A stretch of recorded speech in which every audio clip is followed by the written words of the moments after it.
Hello and welcome to CNA Correspondent. I'm Steve Lai, and on this episode you'll hear first-hand accounts from the ground of the year's biggest natural disaster so far.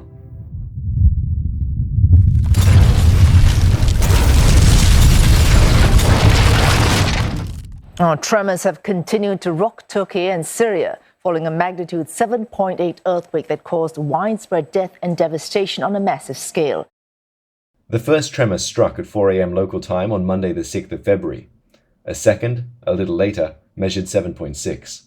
The region has been rocked by more than 10,000 aftershocks since. At the time of this recording, the death toll has crossed 50,000, with Turkey accounting for around 45,000 and Syria 6,000. To tell you more about the scale of destruction and the challenges faced in the rescue and relief efforts, I'm joined by our correspondent who was on the scene soon after the quakes hit, Trent Murray. Trent, thanks for joining me today. Pleasure to join you. Trent, you're not usually based in Turkey, so where were you when you heard the news, and how quickly did you get there? That's right. I'm normally the Berlin correspondent, so I keep my eye on Germany and Central Europe. But that morning when the quake hit, I actually overslept my alarm. Normally I'm up quite early and the first thing I do is check the news. But on that morning I got woken up by a phone call about the earthquake. And I was told I maybe needed to get ready to go to a place called Gaziantep. And at that point in time, I just didn't even know where that was. But very quickly, the situation started to dawn on myself and my colleague here that this was a big story. And so we immediately sort of started to scramble in order to get there. Turkey has a big diaspora community in Germany, so flights and transport from here are fairly easy, but it was certainly outside my normal reporting backyard, if you like, and so it was a little bit difficult trying to get my head around where to go, where things were, where the infrastructure was available. But we did our best, and we made our way to the scene on a couple of hours after the quake.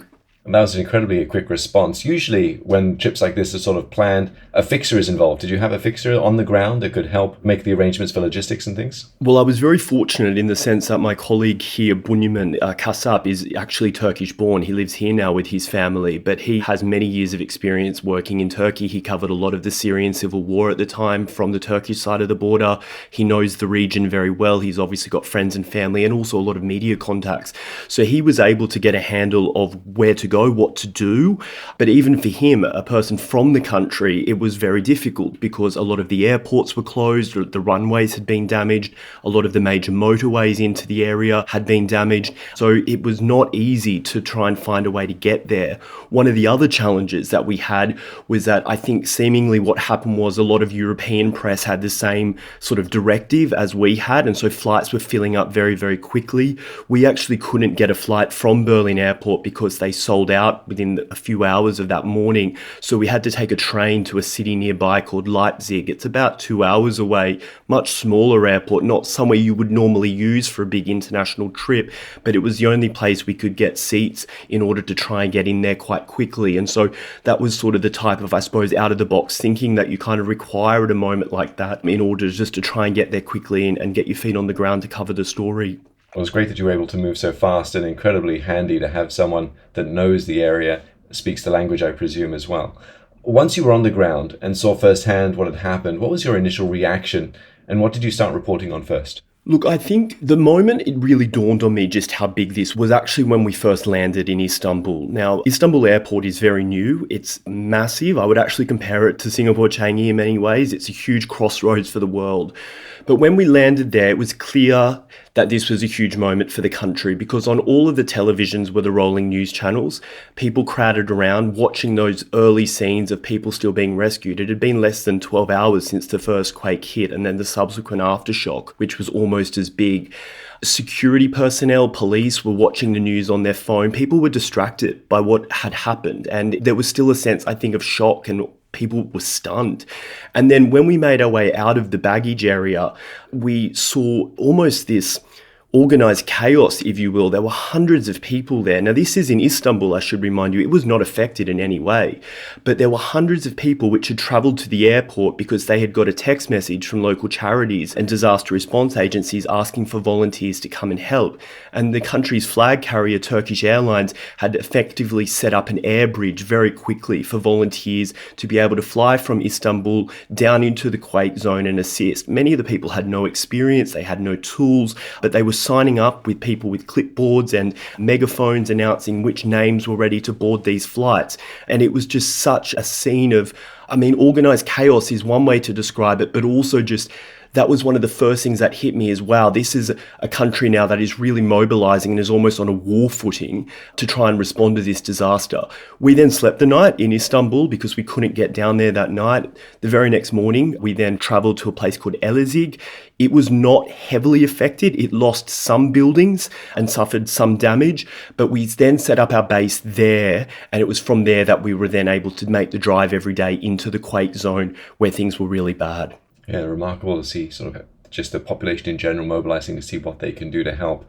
The scale of this disaster, it took a while for everyone to sort of get a handle on how far-reaching these earthquakes and subsequent aftershocks were. Just tell us in terms of sort of the geography of it, how big are we talking about? Yeah, so look, a couple of the numbers and statistics which really stuck into my mind originally and throughout the trip was the area in Turkey alone, not including Syria, which was also affected over the border, but just in southern Turkey was about 110,000 square kilometres. Now, to give you some context, I believe the South Korea is about 100 million square kilometres, so we're talking an area just a little bit bigger than the entire nation of South Korea. That is how many cities and towns were affected. Now, some obviously were worse than others. The number that we also learned quite quickly was around 6,000 buildings had collapsed. Many of them were high-rise apartment towers. And so that is why the death toll was very high, because people were sleeping in the middle of the night. The first quake hit at about 2 a.m. Obviously, at 2 a.m, if you're, on level 20 of a building which is coming down, what hope do you have, really? And then you're buried under there in the rubble. I think the thing that really sort of stuck out to me was those cities that weren't affected as bad, like Elazig, were then effectively marshalling grounds for their counterparts down the road which were badly affected. So you would see, for example, people going to petrol stations and filling up jerry cans and tanks in order to drive them down to places like Malatya, where I spent most of my time. It was very badly damaged, and there was like little electricity, no water, there was no bathrooms for people to use. It was really bleak. And so that is why you sort of saw people in the other cities trying to assist as much as they could, even just little things like going to the grocery store and stocking up on food and supplies and then driving them down the road. There was a lot of that going on, a lot of shuttling back and forth. But yeah, the scale, you were just driving through these neighborhoods, Steve, and you would drive down the street and it was just almost a horrific lottery, if you will. You'd have one building completely collapsed and then next to it, one standing, and you just think it's hard to fathom or understand how that happens. But I think the subsequent investigations into the engineering of some buildings will explain why some came down and some didn't. That is an element of this story that is also going to be playing out for some time. Building standards, practices of the construction of these buildings has come into play as well. We know the President, Recep Tayyip Erdogan, has come under an incredible amount of criticism for how the government has responded to this. I want you to imagine the scene. You wake up to the world crumbling around you. The weight of your collapsing home traps you face down under the rubble. You have one arm free and your mobile in your hand. But there's no signal and you have no idea how long you can survive or if you'll be found. What do? High school student Taha Erdem recorded what he thought would be his final words. We're still shaking. Death, my friends, comes at a time when one is least expecting it. There are many things that I regret. May God forgive me for all of my sins. If I get out of here alive today, there are many things that I want to do. Taha was one of the lucky ones. He was rescued and reunited with his family. His video message went viral and served as an example of hope for many. Trent Murray is here with us, and he was there on the ground in Turkey covering the aftermath of these earthquakes. Trent, you witnessed search and rescue operations while you were there. Most didn't have a happy ending. No, that's right. That was probably one of the hardest and saddest things about all of this, was that you would stand there for hours and hours and hours watching heavy machinery pour over these sites of collapsed buildings, concrete bricks, people's lives strewn out on the street because their home has collapsed. And you would just have no news, or you would get some news, but then it would turn out to be false hope. What was also very hard was standing there watching that next to many family members who had loved ones living in the building that they were looking at. They were waiting for news as well.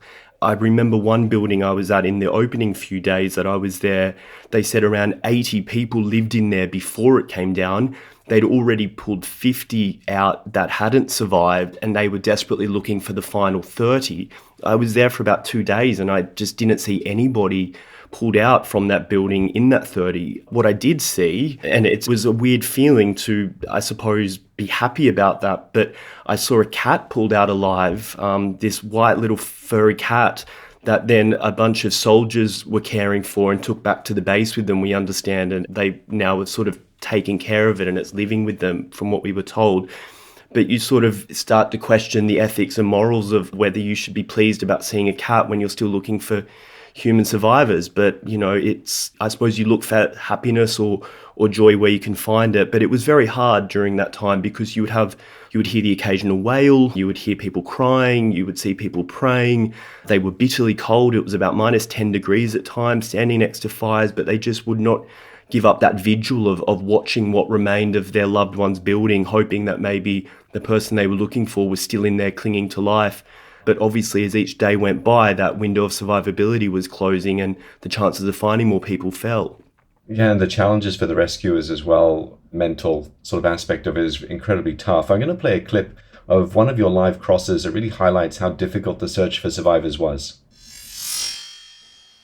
Well, I'm just speaking to you from Malatya, which is one of the worst hit cities in Turkey, in the south. And the reason I'm speaking quietly is because just before we came on air, the emergency services here told everyone to be extremely quiet. Why? Because they think under the rubble they may have just heard a voice. Everyone at that location was asked to stay quiet so rescuers would have the chance to listen for sounds of survivors. How did they balance the need to move quickly with heavy equipment while also making sure they could hear survivors and at the same time not moving around too much debris that could cause more harm to the victims that were trapped below? I mean, that was one of the questions I asked myself a lot, you know, not being an expert in search and rescue, is how you can have these heavy machines breaking through concrete and while also knowing that there are human beings underneath there. It must be a very difficult balance. And I remember that live cross very well because in that moment I actually got quite stressed in my head because I could hear in my ear the anchor in Singapore getting ready to come to me right at that moment that the rescuers were screaming to everyone to be quiet. And so I was worried I was sort of going to have this moment of standing on screen and being mute and people not knowing what was happening. And I just sort of took a decision to try and whisper. And I hoped that the team in the gallery in Singapore would just be able to boost up my volume so I could say what was happening. But that happened a few times where you would have everybody told to be quiet. All of the machines were switched off and you could just hear a pin drop. It was deadly silent, and that was because they quite literally often were putting their ear up to concrete or fallen brick walls and trying to listen because maybe they thought they heard a whimper or somebody crying out for help. And then you would wait, you know, you would see people praying, you know, I myself would cross my fingers sometimes, and then it would just be a false alarm most of the time. They'd say, no, return back to work, and then everything would be turned back on again, and that sort of calamity would begin. There was a lot of that, but, you know, I guess that's just the nature of search and rescue, isn't it? In a major earthquake like that, you have to dig and dig and dig, stop and listen, and then just keep digging, and that's what they did. Yeah, it's quite a roller coaster of emotions, I'd imagine, for all those family members that you said were sort of waiting on the sidelines, hoping and praying that their relatives would be found. What was it like for the rescue teams? How did they coordinate their efforts? There were teams flown in from different countries all around the world to help. And you mentioned as well that people of Türkiye themselves were mobilizing to help wherever they can. How were all these efforts sort of coordinated, or was just everyone sort of doing what they could wherever they could? Look, I think in the early days of this, it was just get as many people as you can, you know, anybody that's able-bodied and can help just get in there. Certainly in those opening days, you had police, you had a lot of young men who had do their national service with Turkey. They were called up and were assisting fire personnel, paramedics. Even at one site, I couldn't believe it, there were local aircraft engineers from Turkish Airlines with their jackets on, and they were just helping because they were sort of big and strong and could assist. What was then, I suppose, in some ways reassuring was then as the days passed, you started to see more international crews arrive. And I think that was very well coordinated and much needed because the Turkish guys were getting exhausted and, you know, they'd been doing it 24/7 around the clock. I saw a number of international crews. I remember speaking to some of the guys using a translator app from Blue Sky Rescue in China, and they had flown in from Sichuan province, which was really interesting because one of them was explaining that in 2008, they'd had a major earthquake in Sichuan province, which some listeners may recall. And so some of them were veterans of this stuff. So they were experienced and knew what they were doing. And I think that helped a lot. But it was exhausting work. It was tiring. As I say, it was bitterly cold. You had a lot of fires being built out of the rubble, campfires. That was the only way people could keep warm. But luckily, a lot of charities and businesses were coming in with food and trying their best to keep people fed and warm and, I suppose, energized to keep up the search, because we saw some remarkable stories of people being found in the rubble 10, 11 days after the earthquake hit. And they wouldn't have been able to find those people, I think, if there wasn't an effort to sustain and help the rescuers so they could just keep going day after day until that window of survivability officially closed and the authorities called it off. And what would happen to those that were fortunate enough to be rescued, or those who were just impacted by their homes being destroyed? How did authorities manage to look after the growing number of people that needed shelter? So the people that were pulled out alive, first and foremost, were obviously given medical care. And that was one of the sort of signs you would pick up on driving past rescue sites, is if there was an ambulance or a paramedic van parked at the site, that generally meant there was still hope that they were trying to find survivors. I got to learn that the vans that were white and red and blue were ambulances. The vans that were white and green were from the morgue. And so if you saw them, you knew that they weren't looking for anybody else alive. But if you saw the paramedics, you would think, oh, there's some hope. The hospitals were very overwhelmed from what we understand. I didn't visit any of the hospitals because it was difficult to get into, but we spoke to one doctor who was saying the morgues had filled up and so they were having to put bodies in the ward of the hospital. Very grim. They were opening the windows in order to try and keep the bodies cool and to keep the sanitary conditions of the hospital from being overwhelmed by the smell of dead bodies. It's not nice to talk about, but it's just the nature of a natural disaster like this.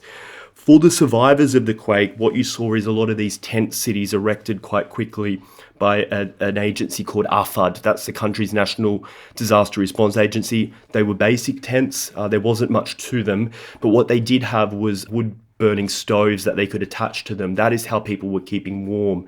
Because of the cold, they would often just finding garbage and rubbish and bits of timber from the rubble and burning that to keep warm, getting food from local charities, and then just being told that you just need to stay here for the time being until we can get you something more permanent. And I understand now in the past couple of days, more container homes have started to arrive, something a bit more permanent and stable to keep them in until the rebuilding begins. And that rebuilding is going to take a long time given the size and scale of the earthquakes that struck. Trent, when your time for your assignment came to an end, what were your thoughts as you packed up to leave? It was very conflicting because on one hand you felt like you were leaving these people behind and you have a bit of guilt about that and you want to stay a bit longer in order to try and help or tell the story the best you can. But then on the other hand, I'm not afraid to say I was a little bit relieved to be leaving because it was difficult to sleep there because there were aftershocks, and I worried about being in the hotel and whether when I felt those aftershocks the building could come down.